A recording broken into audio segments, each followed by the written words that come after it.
ഓം ശ്രീ ഗണേശായ നമ. ഓം ശ്രീ ഗണേശ ശാരദാ ഗുരുഭ്യോ നമ.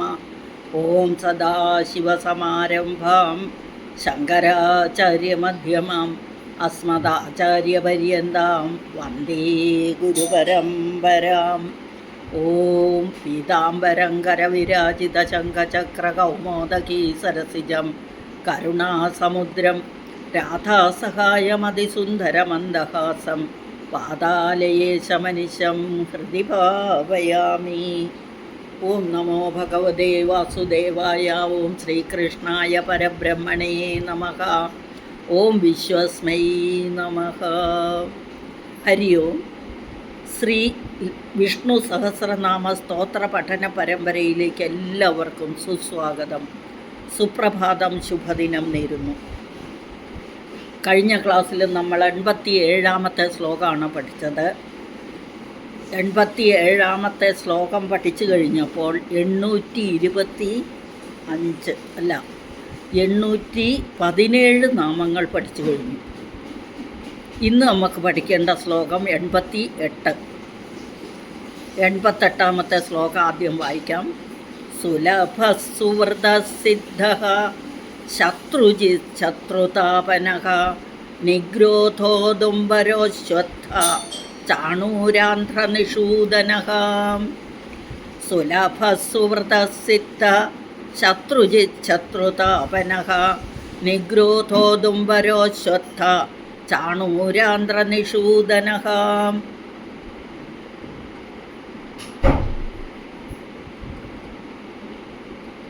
ഇതിൽ 9 നാമങ്ങളാണുള്ളത്.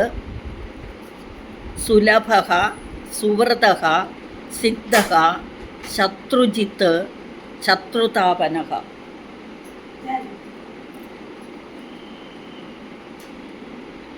നിഗ്രോധഃ, ഉദുംബരഃ, അശ്വത്ഥഃ, ചാണൂരാന്ധ്രനിഷൂദനഃ. എന്തൊക്കെയാ?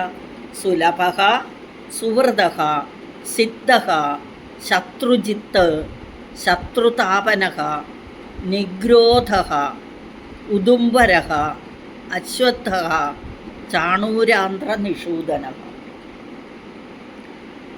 9 നാമങ്ങൾ. ഇനി ഈ നാമങ്ങൾ ഓരോന്നെടുത്തിട്ട് എന്താണെന്ന് നമുക്കൊന്ന് നോക്കാം. അത് കഴിഞ്ഞിട്ട് നമുക്ക് ഓരോ വാക്കുകളുടെയും അർത്ഥം എന്താണെന്ന് നോക്കിയിട്ട് ആദ്യം ശ്ലോകം ഒന്നും കൂടി വായിക്കാം. സുലഭ സുവൃത സിദ്ധ ശത്രുജിത് ശത്രുതാപനഃ നിഗ്രോധോദുംബരോശ്വത്ഥ ചാണൂരാന്ധ്രനിഷൂദനഃ. ആദ്യത്തെ നാമം സുലഭഃ. സുലഭഃ എന്ന് പറഞ്ഞാൽ ഈസി ആയിട്ട് ലഭിക്കുന്നത്. അപ്പോൾ ആർക്കും വളരെ എളുപ്പത്തിൽ ലഭിക്കാവുന്നവനാണ് ഭഗവാൻ. അതുകൊണ്ട് സുലഭൻ, എളുപ്പത്തിൽ ലഭിക്കുന്നവൻ. അത് എല്ലാവർക്കും എളുപ്പത്തിൽ ലഭിക്കില്ല. ദുർമാർഗികൾക്ക്, അതായത് അധർമ്മം പ്രവർത്തിക്കുന്നവർക്കും ദുഷ്ടന്മാർക്കൊന്നും ഭഗവാൻ സുലഭനല്ല, ദുർലഭനാണ്. സുലഭത്തിൻ്റെ ഓപ്പോസിറ്റ് ദുർലഭനാണ്. പക്ഷേ ഭക്തന്മാർക്ക് ഭഗവാൻ സുലഭനാണ്. മഹാഭാരതത്തിൽ എന്തുകൊണ്ടാണ് മോക്ഷത്തിന് ഇത്രയും സുലഭനായ ഭഗവാനെ പ്രാപിക്കുവാൻ ശ്രമിക്കുന്നില്ല എന്ന് ചോദിക്കുന്നുണ്ട്. അപ്പോൾ പുരാണപുരുഷനായ ഭഗവാനെ പ്രാപിക്കുവാൻ ഭക്തി മാത്രം മതി. അതിന് യാഗങ്ങൾ പോലെയുള്ള ധനവ്യയമൊന്നുമില്ല. യാതൊരു പ്രയാസവും കൂടാതെ എവിടെയും കിട്ടുന്ന തുച്ഛമായ സാധനങ്ങൾ, അതായത് തുളസി, കൂവളം, ഇലകൾ, പഴങ്ങൾ, വെള്ളം, ഇതൊക്കെ മതിയെന്ന് പറയുന്നുണ്ട്. അപ്പം ഈ ചെറിയ തുച്ഛമായ സാധനങ്ങളാണെങ്കിലും ഭക്തിയോടുകൂടി ഭഗവാന് കൊടുത്താൽ അത് ഭഗവാൻ സ്വീകരിക്കുന്നു. അപ്പോൾ അങ്ങനെ ആ ഭഗവാനെ പ്രീതിപ്പെടുത്താനായിട്ട് ഈ നിസ്സാര കാര്യങ്ങൾ മതി, പക്ഷേ ഭക്തി വേണം. അതാണ്. ഒരു ചെമ്പരത്തിപ്പൂവോ എന്തെങ്കിലും കൊണ്ട് അർപ്പിച്ചാൽ ഭഗവാൻ പ്രസാദിക്കുന്നു. അപ്പം ഈ എന്താ പറയുക, ഭഗവാനെ പ്രാപിക്കാനായിട്ട് നമ്മൾ പഴങ്ങളോ ഇലകളോ പുഷ്പമോ വെള്ളമോ കൊടുത്താൽ മതി എന്ന് പറയുന്ന ഒരു ശ്ലോകം മഹാഭാരതത്തിലുണ്ട്. പത്രേഷു പുഷ്പേഷു ഫലേഷു തോയേഷു അക്രീതലഭ്യേഷു സദൈവ സൽസു ഭക്തൈകലഭ്യേ പുരുഷേ പുരാണേ മുക്തൈ കഥം ന ക്രിയതേ പ്രയത്ന. അതായത് ഒത്തിരി പ്രയാസമൊന്നും വേണ്ട, പ്രയത്നങ്ങളൊന്നും ചെയ്യാതെ തന്നെ സുലഭമായിട്ട് കിട്ടുന്ന പത്രം എന്ന് പറഞ്ഞാൽ ഇലകൾ, പുഷ്പം പൂ തന്നെ, ഫലം എന്ന് പറഞ്ഞാൽ ഫ്രൂട്ട്സ്, തോയം വെള്ളം, ഇതൊക്കെ ഭക്തിയോടുകൂടി കൊടുത്താൽ ആ ഭഗവാനെ നമ്മളുടെ വശത്താക്കാൻ നമുക്ക് സാധിക്കും. മുക്തൈ കഥം ന ക്രിയതേ പ്രയത്ന. പിന്നെ ഒരു പ്രയത്നം ചെയ്യണം. കൂടാതെ നമ്മുടെ ഇതിൽ ഹരിനാമ കീർത്തനത്തിൽ പറയുന്നുണ്ടല്ലേ, ഭഗവാനെ പ്രസാദിപ്പിക്കാനായിട്ട് എന്തു വേണം? ഭഗവാനെ ഭജിക്കാനായിട്ട് നാവൊന്നേ വേണ്ടു, ഹരിനാരായണായ നമ. അതായത് യാഗങ്ങളും ഹോമങ്ങളും ഒന്നും ആവശ്യമില്ല, ഭഗവാനെ പ്രീതിപ്പെടുത്താൻ ഭഗവാന്റെ നാമങ്ങൾ ചൊല്ലിയാൽ മതി. അപ്പം ആ നാമം ചൊല്ലാൻ നാവ് മാത്രം മതി എന്നാണ് അതിൽ പറയുന്നത്. അതിന് പല ഇതുമുണ്ട്, കഥകൾ പലതുമുണ്ട്. കാരണം അതിലൊന്നാണ് ഇത്. എന്തെങ്കിലും കയ്യിലുള്ള പൂക്കൾ, തുളസി ആയിക്കോട്ടെ, കൂവളത്തല ആയിക്കോട്ടെ, അതാണ് ഇലം. പത്രം എന്ന് പറഞ്ഞാൽ ഇല, ഏതെങ്കിലും ഇലകളും, ഏതെങ്കിലും ഇലയല്ല, ഈ തുളസി ഇല, കൂവളം, പിന്നെ 3 ദളങ്ങളുള്ള ഇലകളെല്ലാം തന്നെ ഉപയോഗിക്കാം. പിന്നെ ഫ്രൂട്ട്സ്, ചെമ്പരത്തിപ്പൂവ്, അങ്ങനെ എന്ത് നമ്മുടെ കയ്യിൽ കിട്ടുന്നോ അതുകൊണ്ട് ഈ ഭഗവാന് കൊടുത്താലും മതി. പിന്നെ വെള്ളവും. അതാണ് സുലഭത്തിൻ്റെ അർത്ഥം. അടുത്തത് സുവ്രത, നല്ല ഭോജനം കഴിക്കുന്നവൻ എന്നൊരർത്ഥം. ഭോജനത്തിൽ വിരക്തിയുള്ളവൻ എന്ന് വേറൊരർത്ഥം. അതായത് നല്ല ആഹാരം കഴിക്കുന്നവനാണ് ഭഗവാൻ. പിന്നെ ഭോജനത്തിൽ വിരക്തി എന്ന് പറഞ്ഞാൽ ദുഷ്ടന്മാർ കൊടുക്കുന്ന ഒന്നും ഭഗവാൻ സ്വീകരിക്കില്ല. അല്ലെങ്കിൽ ഭക്തിയില്ലാതെ ദുർമാർഗികളായ ആൾക്കാർ കൊടുക്കുന്നത് ഭഗവാൻ സ്വീകരിക്കാത്തതുകൊണ്ട് ഭോജനത്തിൽ വിരക്തിയുള്ളവൻ എന്നർത്ഥം. ശോഭനമായ വ്രതമുള്ളവൻ. എന്താണ് ഭഗവാന്റെ വ്രതം? എപ്പോഴും സജ്ജനങ്ങളെ അല്ലെങ്കിൽ ദേവന്മാരെ രക്ഷിക്കുക, ദുർമാർഗികളായ അസുരന്മാരെയൊക്കെ ഇല്ലാതെയാക്കുക. ഇതൊക്കെയാണ് ഭഗവാന്റെ വ്രതം. അപ്പോൾ അങ്ങനെ വ്രതമുള്ളവനും എന്നർത്ഥം. അപ്പോൾ ഭക്തന്മാർ കൊടുക്കുന്നത് എന്തായാലും അത് സന്തോഷത്തോടെ ഭഗവാൻ കഴിക്കുന്നു അല്ലേ. ശ്രീരാമദേവൻ ശബരിയുടെ അടുത്ത് ചെന്നപ്പോൾ ശബരി ഭക്തി കൊണ്ട് ഭഗവാന് എന്താ കൊടുക്കണ്ടേ, എല്ലാം നല്ലത് വേണമല്ലോ ഭഗവാന് കൊടുക്കാൻ. അതിനു വേണ്ടി ഫ്രൂട്ട്സ് എല്ലാം കടിച്ചു നോക്കും, തന്നെ കടിച്ചു നോക്കിയിട്ട് ആ കടിച്ചത് ബാക്കി നല്ലതായിട്ടുള്ള കടിച്ചതിൻ്റെ ബാക്കിയാണ് ഭഗവാന് കൊടുത്തത്. നമ്മളാണെങ്കിൽ പറയും അത് ഉച്ഛിഷ്ടമാണ്, നമ്മൾ കടിച്ചതിൻ്റെ ബാക്കി കൊടുക്കാൻ പാടില്ല ഭഗവാന്. ഭഗവാൻ അതും ഭക്തിയോടെ കഴിച്ചു. അതുപോലെ തന്നെ കുചേലൻ കല്ലും മണ്ണും ഒക്കെ നിറഞ്ഞ അവൽ കൊണ്ടുപോയി ഭഗവാൻ അത് പിടിച്ചു പറിച്ച് മേടിച്ച് കഴിച്ചു അല്ലേ. ഇതൊക്കെയാണ് ഭഗവാന്റെ ആ ഭക്തിയോടുള്ള ഇത്. അപ്പോൾ അതുകൊണ്ടൊക്കെ ഭഗവാൻ സുവ്രതനാണ്. ഇനി അഹങ്കാരത്തോടെ ഭഗവാനോട് ഭക്തിയില്ലാത്തവൻ കൊടുക്കുന്ന ഭഗവാൻ സ്വീകരിക്കുമോ? അതില്ല. ദുര്യോധനൻ ഭഗവാനെ ക്ഷണിച്ചിരുന്നു, പക്ഷേ ഭഗവാൻ പോയില്ല. അതെന്തുകൊണ്ടാണ്? ഭഗവാൻ അഹങ്കാരികളെ ഇഷ്ടമല്ല. ദുര്യോധന അഹങ്കാരിയായിരുന്നു, അതുകൊണ്ട്. ഇനി ഭഗവാന്റെ ശോഭന വ്രതം എന്താണെന്ന് ചോദിച്ചാൽ ദുഷ്ടനിഗ്രഹവും ശിഷ്ട സംരക്ഷണവും. അതാണ് ഭഗവാന്റെ വ്രതം. അപ്പോൾ ആ വ്രതമുള്ളവനും ഭഗവാൻ, അതുകൊണ്ട് സുവ്രത എന്ന പേര്. അടുത്ത നാമാണ് സിദ്ധ. ഭഗവാൻ നിത്യസിദ്ധ സ്വരൂപനാണ്. സിദ്ധൻ എന്ന് പറഞ്ഞാൽ 3 അർത്ഥമുണ്ട് സിദ്ധ എന്നുള്ളതിന്. 1 നിത്യസിദ്ധ സ്വരൂപനാണ് ഭഗവാൻ.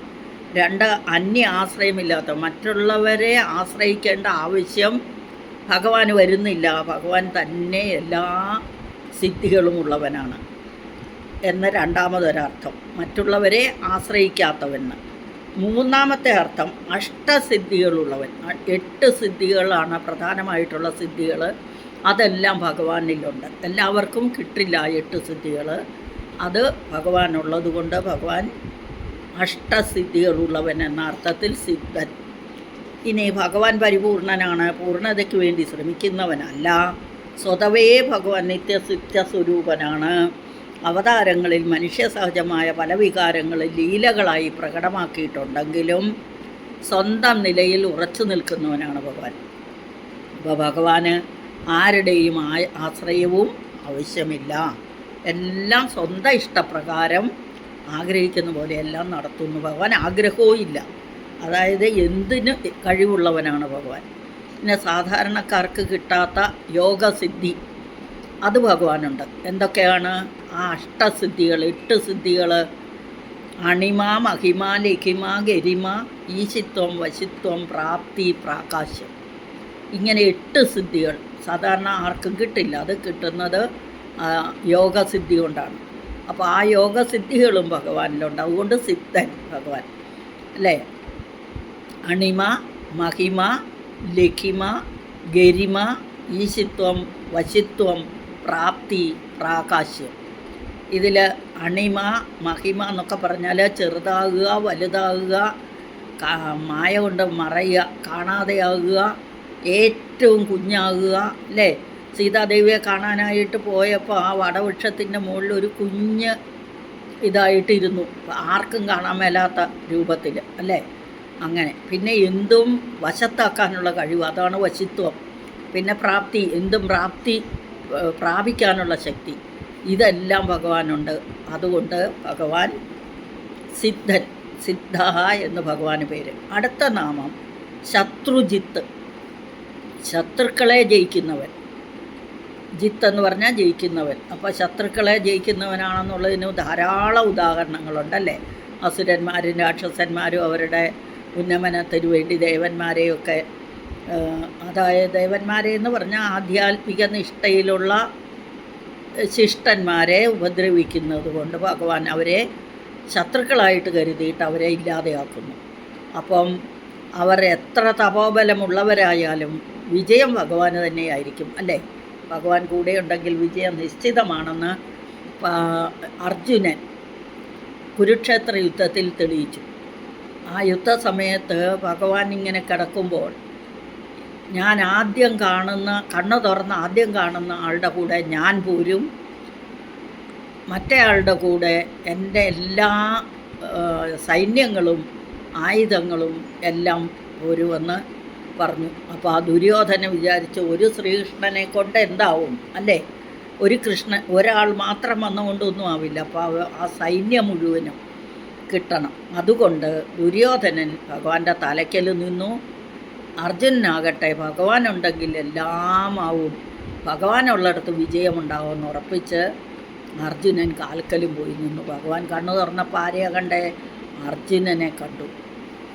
അങ്ങനെ ഭഗവാൻ അർജുനൻ്റെ കൂടെ നിന്നുകൊണ്ടാണ് അർജുനന് വിജയം കിട്ടിയതെന്ന് പറയുന്നു. അപ്പോൾ ദേവന്മാരുടെ ശത്രുക്കളെല്ലാം ഭഗവാന്റെ ശത്രുക്കളാണ്.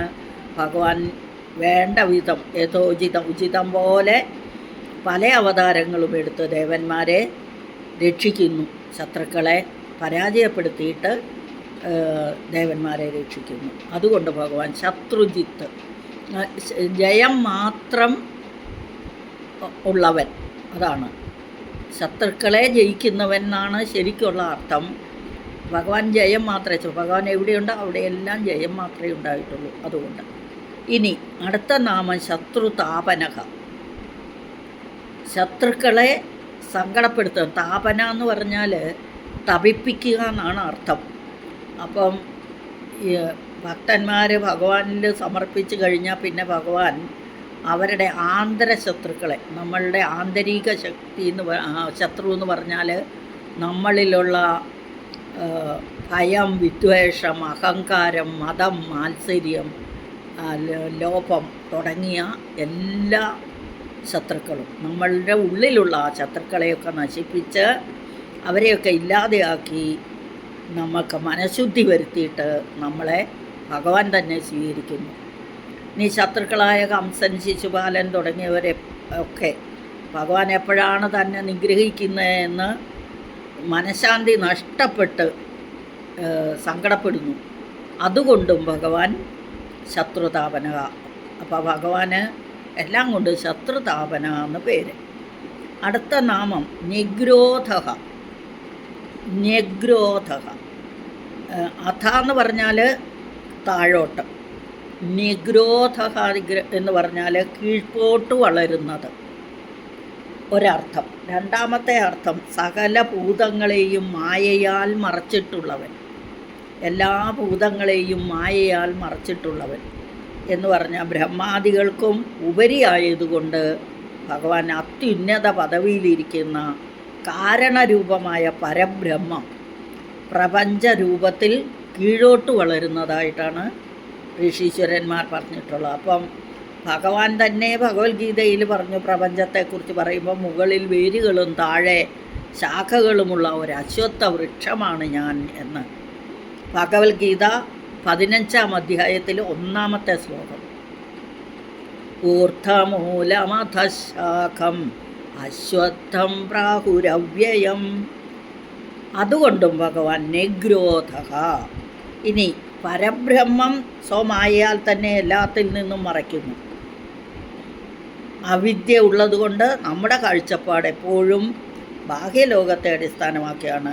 പക്ഷേ ഹൃദയ ഗഹ്വരത്തിലുള്ള പുണ്ടരീകത്തിൽ സ്ഥിതി ചെയ്യുന്ന പുണ്ടരീകാക്ഷനെ പ്രാപിക്കാനുള്ള പ്രവർത്തനത്തിൽ വളരെ കുറച്ച് ആളുകൾ മാത്രമേ പ്രയത്നിക്കുന്നുള്ളൂ. അപ്പം മായയാകുന്ന തിരശീല കൊണ്ട് സത്യത്തെ മറയ്ക്കുന്നത് കൊണ്ടും ഭഗവാൻ നിഗ്രോധ. അങ്ങനെയും കൂടി ഒരർത്ഥം. അതായത് മായ കൊണ്ട് നമ്മളെയെല്ലാം മറയ്ക്കുന്നു, അതുകൊണ്ട് സത്യം എന്താണോ അതിനെ മറയ്ക്കുന്നത് കൊണ്ടും ഭഗവാൻ നിഗ്രോധ. ഇനി പൃഷോധാരി ഗണത്തിൽ പഠിക്കുകയാണെങ്കിൽ നിഗ്രോധ, ഇവിടെ താ ഇത്ത എന്നുള്ള ഇത്ത, അങ്ങനെയാണെങ്കിലും അതിന് സാദൃശ്യമുള്ള നിഗ്രോധ എന്ന് പറയാം. അപ്പം നിഗ്രോധ എന്ന വാക്കിൻ്റെ അർത്ഥം കീഴ്പോട്ട് വളരുന്നതെന്നും സകല ഭൂതങ്ങളെയും മായയാൽ മറച്ചിട്ടുള്ളവനെന്നും ഒക്കെ അർത്ഥം. അടുത്ത നാമം ഉദുംബരഹ, നിഗ്രഥോദുംബരഹ. ഒന്നിച്ച് പറയുമ്പോഴാണ് തോന്ന് വരുന്നത്. അപ്പം നിഗ്രോധക ഉദുംബരഹ എന്ന 2 വാക്കുകൾ. ഉദുംബരം എന്ന് പറഞ്ഞാൽ, അമ്പരം എന്ന് പറഞ്ഞാൽ ആകാശം, ഉദുംബരം എന്ന് പറഞ്ഞാൽ ആകാശത്തിനുപരി സ്ഥിതി ചെയ്യുന്നവൻ, ആകാശത്തിനും മുകളിലുള്ളവൻ, എല്ലാ ജീവജാലങ്ങളെയും പോഷിപ്പിക്കുന്നവൻ എന്നും അർത്ഥം ഉദുംബരത്തിന്. അപ്പം പഞ്ചമഹാഭൂതങ്ങളിലെ ഏറ്റവും അധികം സൂക്ഷ്മമായതാണ് അമ്പരാകാശം.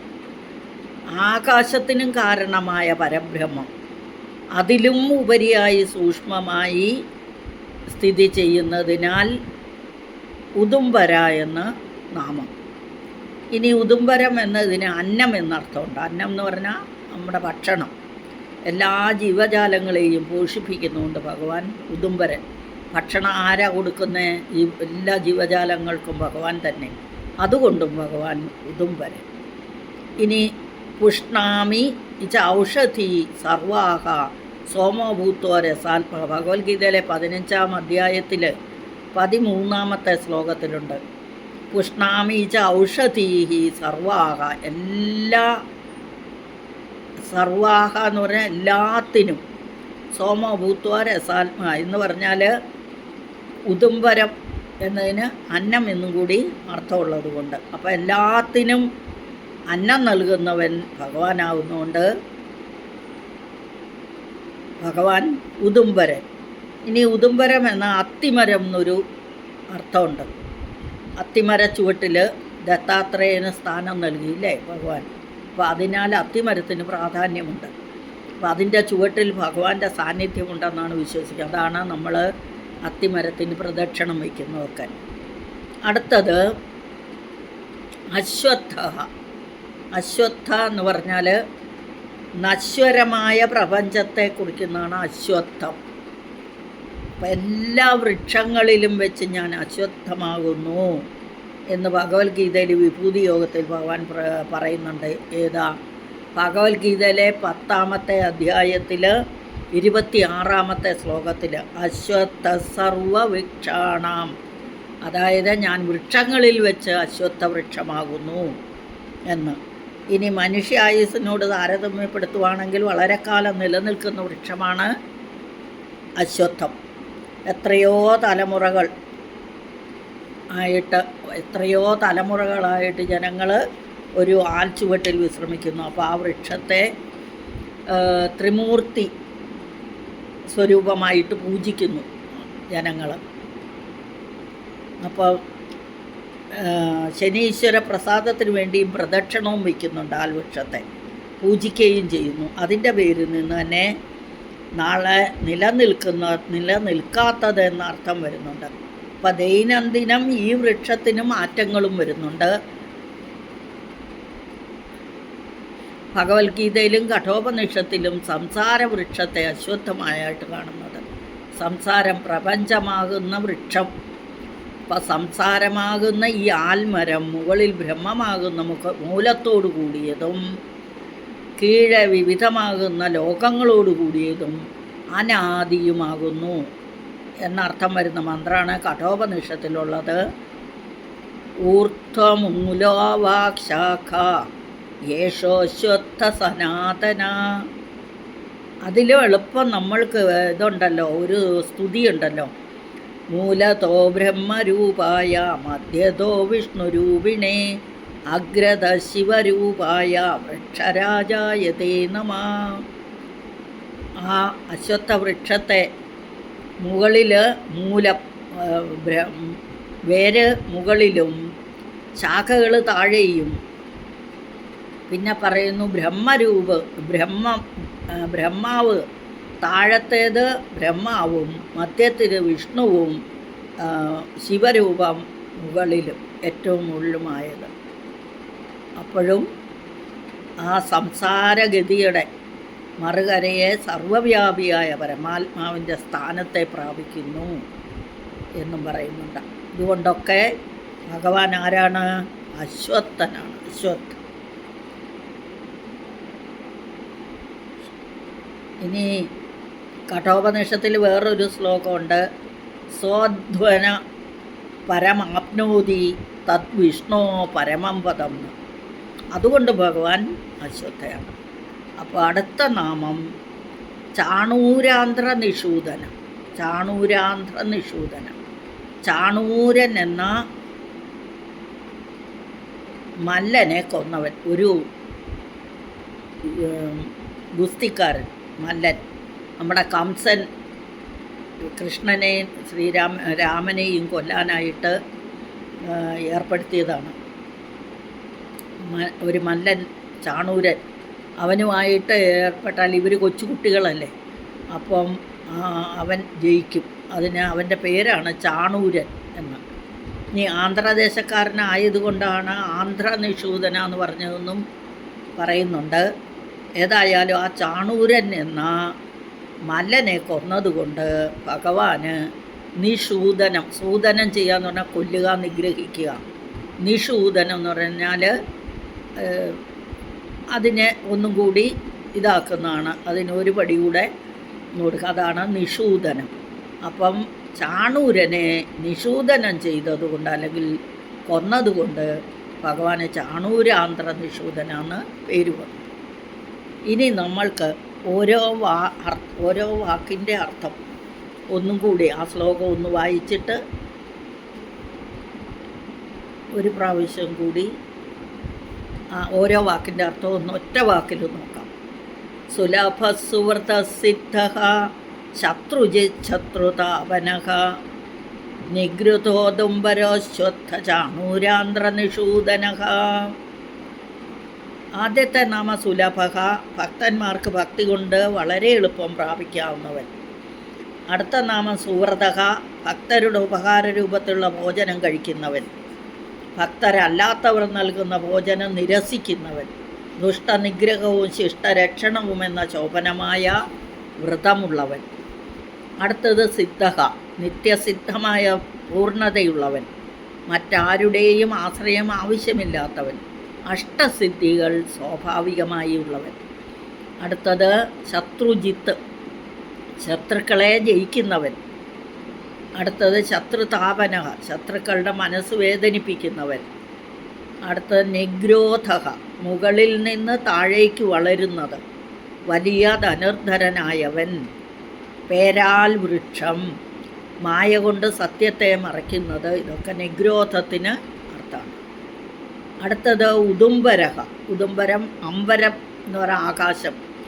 ആകാശത്തിന് ഉപരിയായി സ്ഥിതി ചെയ്യുന്നത്, ആകാശത്തിനും മുകളിൽ സ്ഥിതി ചെയ്യുന്നത്. ഉദുംബരം എന്ന് പറഞ്ഞുകൊണ്ട് അന്നം എന്നൊരർത്ഥം. അപ്പം ജീവജാലങ്ങളെ അന്നം കൊടുത്തു പോഷിപ്പിക്കുന്നവൻ എന്നർത്ഥം. വിഷ്ണുവിൻ്റെ അവതാരമായ ദത്താത്രേയൻ്റെ സാന്നിധ്യം ഉള്ളതുകൊണ്ട് പവിത്രമായ അത്തിമരം, അതും ഭഗവാനാണ്. അതുകൊണ്ട് ഉദുംബരഹ. അടുത്ത നാമം അശ്വത്ഥാഹ. അശ്വത്ഥഹ വൃക്ഷങ്ങളിൽ വെച്ച് ഏറ്റവും പ്രധാനപ്പെട്ട ത്രിമൂർത്തി സ്വരൂപമായ അരയാൽ വൃക്ഷത്തെയാണ് അശ്വത്ഥ എന്ന് പറയുന്നത്. അതും ഭഗവാൻ തന്നെയാണ്. അപ്പോൾ പ്രപഞ്ചരൂപമായ അരയാൽ വൃക്ഷവും ഭഗവാൻ തന്നെ. അടുത്ത നാമം ചാണൂരാന്ധ്ര നിഷൂദന. ശ്രീകൃഷ്ണനായി അവതരിച്ച് ആന്ധ്രാദേശക്കാരനായ ചാണൂരമല്ലനെ നിഗ്രഹിച്ചവൻ എന്നർത്ഥം. ഇനി ടോട്ടൽ ഈ ശ്ലോകത്തിന് എന്താ അർത്ഥം നോക്കാം. സുലഭ സുഹൃത സിദ്ധ ശത്രുജിശത്രുതാപനഃ നിഗ്രോധോദുംബരോശ്വത്ഥ ചാണൂരാന്ധ്ര നിഷൂദനഃ. പ്രത്യേകം ഓർക്കുക, ശത്രുജിത്ത് ശത്രുതാപനഃ രണ്ടും കൂടി ഒന്നിച്ച് വന്നപ്പം ശത്രുജിച്ഛത്ര ഇച്ഛ വന്നു അവിടെ, ശത്രുതാപനഃ. ഇനി നിഗ്രോധഃ ഉദുംബര രണ്ടും കൂടെ വന്നപ്പോൾ നിഗ്രോധോദുംബര എന്നു. അശ്വത്ഥ ചാണൂരാന്ധ്ര നിഷൂദന. ആയാണ് ആ എഫ് പോലെ ഒരു ഇതിട്ടിരിക്കുന്നത്. ഇനി ഇതിൻ്റെ ടോട്ടൽ അർത്ഥം എന്താണെന്ന് ചോദിച്ചാൽ, ഭക്തരായ ആർക്കും വളരെ എളുപ്പത്തിൽ ലഭിക്കുന്നവനും ദുഷ്ടരുടെ ഭോജനം കഴിക്കാത്തവനും ധർമ്മ സംസ്ഥാപനം വ്രതമാക്കിയവനും അന്യാശ്രയമില്ലാതെ എല്ലാം സ്വതസിദ്ധമായവനും ശത്രുക്കളെ ജയിക്കുന്നവനും ശത്രുക്കളെ സങ്കടപ്പെടുത്തുന്നവനും മുകളിൽ വേരും താഴെ ശാഖകളുമുള്ള അരയാൽ വൃക്ഷത്തിൻ്റെ രൂപത്തിലുള്ള പ്രപഞ്ചമായവനും അമ്പരത്തിന് ഉപരി സ്ഥിതി ചെയ്യുന്നവനും നശ്വര പ്രപഞ്ചത്തെ കുറിക്കുന്ന അശ്വത്ഥമായവനും ചാണൂരൻ എന്ന മല്ലനെ നിഗ്രഹിച്ചവനും ഭഗവാൻ വിഷ്ണു തന്നെ. അതാണ് ഈ ശ്ലോകത്തിൻ്റെ മുഴുവൻ അർത്ഥം. അടുത്ത ക്ലാസ്സിൽ അടുത്ത ശ്ലോകമായിട്ട് വരുന്നവരെ ഹരിയും നാരായണ. സകലം ശ്രീകൃഷ്ണാർപ്പണമസ്തു. ഹരി ഓം.